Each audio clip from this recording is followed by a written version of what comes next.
Welcome to my channel concept point. So class है आपका 11th, book है आपका पॉलिटिकल साइंस, चैप्टर है आपका 5 और टॉपिक है आपका विधायिका। सो फर्स्ट ऑफ ऑल जब हम कोई भी चैप्टर स्टार्ट करते हैं तो हमारा जो पहला एम है वो क्या होना चाहिए कि जो हमें चैप्टर का हेडिंग दे रखा है उसे क्लियर करना, राइट।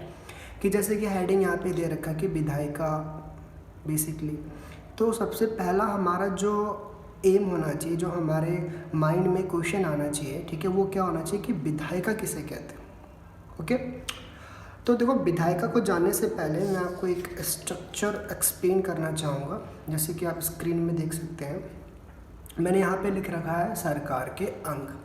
तो जैसे कि सरकार, हम सभी को पता है कि सरकार के 3 अंग हैं, ठीक है, पहली बार नहीं पढ़ रहे हैं, इनके बारे में हमने इससे भी पिछले वाले स्टैंडर्ड में काफ़ी कुछ पढ़ रखा है। तो अगर हम सरकार की बात करते हैं तो सरकार के 3 महत्वपूर्ण अंग होते हैं। कौन कौन से? विधायिका, लेजिस्लेचर, कार्यपालिका, एग्जीक्यूटिव एंड न्यायपालिका, ठीक है, मतलब कि जुडिशरी। अगर हम बात करें जो गवर्नमेंट के 3 इम्पॉर्टेंट पार्ट हैं, ठीक है, इनके कार्य क्या होते हैं, मतलब कि इनका वर्क क्या होता है, तो डिटेल में थोड़ा सा वर्क देख लेते हैं, ठीक है, शॉर्ट फॉर्म में, मतलब डिटेल में नहीं, शॉर्ट फॉर्म में। अगर हम विधायिका की बात करते हैं तो देखो, विधायिका हम कह सकते हैं सरकार का एक महत्वपूर्ण अंग है जिसका सबसे प्रमुख कार्य होता है कानून निर्माण करना, ठीक है, उसी को हम विधायिका कहते हैं। तो हमारे इंडिया में भाई जितने भी कानून बनते हैं वो हमारे विधायिका में बनते हैं, ठीक है, ये क्लियर हो जाना चाहिए आपको। सरकार का दूसरा मतलब कि गवर्नमेंट का जो सेकंड पार्ट है हमारा वो है कार्यपालिका, मीन्स एग्जीक्यूटिव। अगर हम एग्जीक्यूटिव की बात करते हैं तो इसका ये भी सरकार का, ठीक है, महत्वपूर्ण अंग होता है, आप ऐसे कह सकते हो, ठीक है, जिसका सबसे प्रमुख कार्य क्या होता है, कानून को लागू करना। और सरकार का सबसे, ठीक है, इम्पॉर्टेंट एंड, ठीक है, हम कह सकते हैं कि थर्ड पार्ट है हमारा न्यायपालिका, ठीक है, जिसका सबसे प्रमुख कार्य होता है न्याय करना। अब मान लो कि विधायिका द्वारा कानून बना दिया गया, ठीक है, इसका काम है कानून बना देना, कार्यपालिका का काम है कानून को लागू कर देना। अब मान लीजिए कि कानून तो कार्यपालिका ने लागू कर दिया, लेकिन अब क्या है कि इस कानून के सामने न्याय चुनौती आ रही है। न्याय चुनौती मतलब कि लोग क्या इस कानून को नहीं मान रहे हैं, ठीक है, लोग उनका उल्लंघन कर रहे हैं, तो उसके दंड का जो प्रावधान है, ठीक है, कानून को सही करने का जो हम कह सकते हैं कि जो प्रक्रिया वो किसके पास है, उसका अधिकार किसके पास है, हमारे न्यायपालिका के पास, ठीक है। आई होप आपको क्लियर हो गया हो। एक बार शॉर्ट फॉर्म में बता देता हूँ, विधायिका का क्या काम होता है, कानून निर्माण करना।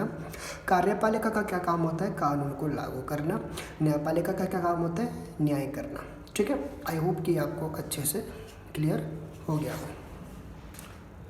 अब हम बात करते हैं सबसे पहले विधायिका क्या है। तो मैंने आपको इससे पहले स्ट्रक्चर में एक्सप्लेन किया था, विधायिका सरकार का बहुत ही महत्वपूर्ण अंग है जिसका सबसे प्रमुख कार्य कानून निर्माण करना है, उसी को हम विधायिका कहते हैं, ठीक है। जैसे मैंने आपको बताया कि हमारे इंडिया में जितने भी, ठीक है, लॉ मेकिंग का जो वर्क है, ठीक है, वो किसके द्वारा होता है, विधायिका, ठीक है। विधायिका को इंग्लिश में हम क्या कहते हैं, लेजिस्लेचर। आई होप कि आपको विधायिका क्लियर हो गया हो।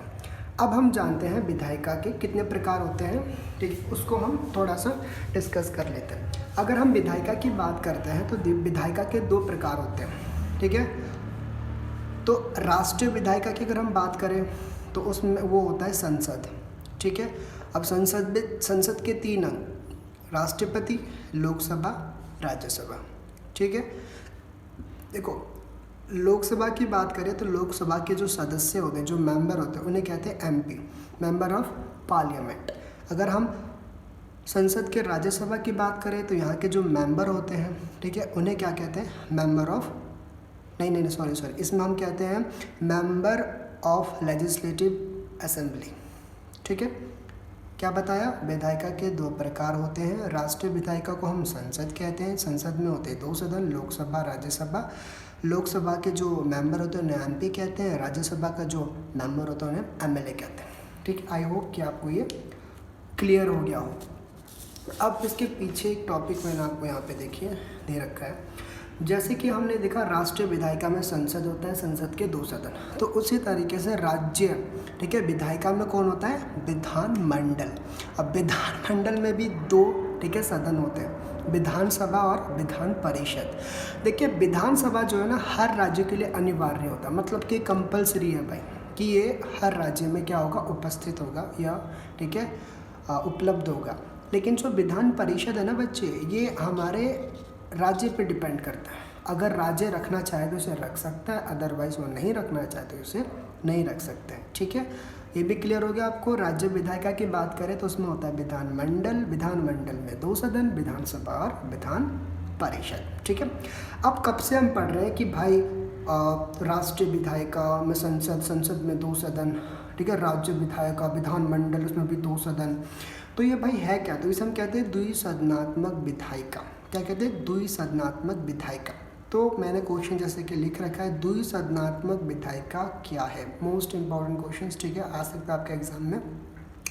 तो देखिए इसकी डेफिनेशन मैं आपको बता देता हूँ। जिन राज्यों के विधायिका में 2 सदन उपस्थित हो उसी को द्विसदनात्मक विधायिका कहते हैं। जैसे कि ये राज्य विधायिका का एग्जाम्पल लेते हैं, ठीक है, ये क्या है, राज्य विधायिका का क्या है, ये विधानमंडल जहाँ पे कानून बनता है, और इस संस्था में मतलब कि इस विधानमंडल में 2 सदन, विधानसभा और विधान परिषद। तो इसी को ये जो व्यवस्था है ना, जो कि मतलब कि जो विधायिका है उसमें 2 सदन, इसी को हम कहते हैं द्विसदनात्मक विधायिका। और डेफिनेशन में आपको मतलब कि डेफिनेशन मैंने आपको ऑलरेडी एक्सप्लेन कर दी। फॉर एग्जांपल जैसे कि महाराष्ट्र, यूपी, बिहार आदि, ठीक है, अगर हम द्विसदनात्मक विधायिका की बात करते हैं तो हमारे भारत में ऐसे 6 राज्य हैं, ठीक है, जहाँ पे क्या है, द्विसदनात्मक विधायिका है। ठीक है, बेसिकली ये क्या होता है कि क्षेत्रफल में बड़े होते हैं, ठीक है, या हम कह सकते हैं कि कुछ विशेष चीज़ें होती हैं इसके कारण, ठीक है, इनमें द्विसदनात्मक विधायिका जो है वो अनिवार्य कर दिया गया, मतलब कि ठीक है दे दिया गया। अब हम समझते हैं द्विसदनात्मक व्यवस्था के फ़ायदे, मतलब कि जो द्विसदनात्मक विधायिका है जैसे कि आप इसमें देख रहे हो, ठीक है, इसके फ़ायदे क्या है। अब देखिए, पहला फ़ायदा, कार्य बँट जाता है और कार्य का भार कम हो जाता है। अब मान लीजिए एक काम है, अब दोनों में हम बांट दें, ठीक है, तो क्या हो जाएगा, कार्य बढ़ जाएगा और कार्य का जो भार है, ठीक है, अगर एक होता तो उसे ज़्यादा काम करना पड़ता है, ज़्यादा मेहनत करनी पड़ती है। अब 2 है तो काम को हमने बांट दिया तो काम का भार भी क्या है, थोड़ा कम हो जाएगा। ठीक है, ये समझना है आपको। दूसरा है कि किसी भी निर्णय पर 2 बार विचार विमर्श किया जा सकता है, यह ठीक है करने का मौका मिलता है। अब मान लीजिए यहाँ पे कोई निर्णय लिया, ठीक है, तो यहाँ पे भी विचार विमर्श करने का मौका मिल गया, ठीक है, और यहाँ पे भी विचार विमर्श करने का मौका मिल गया। तो ये होते हैं द्विसदनात्मक विधायिका के फ़ायदे। इसके अलावा बहुत सारे टॉपिक है जो मैंने आपको एक्सप्लेन नहीं किया है, उसे हम बाद में समझेंगे। ठीक है, अब हम समझते हैं, जैसे कि स्क्रीन में आप देख रहे हो, संसद में चुने जाने के लिए अनिवार्य योग्यता। अब आपको देखिए कि आपको क्या है, संसद का मेंबर बनना है, ठीक है, अब मान लीजिए कि आपको ठीक है सांसद बनना है, तो उसके लिए आपके अंदर कौन कौन सी योग्यता होनी चाहिए।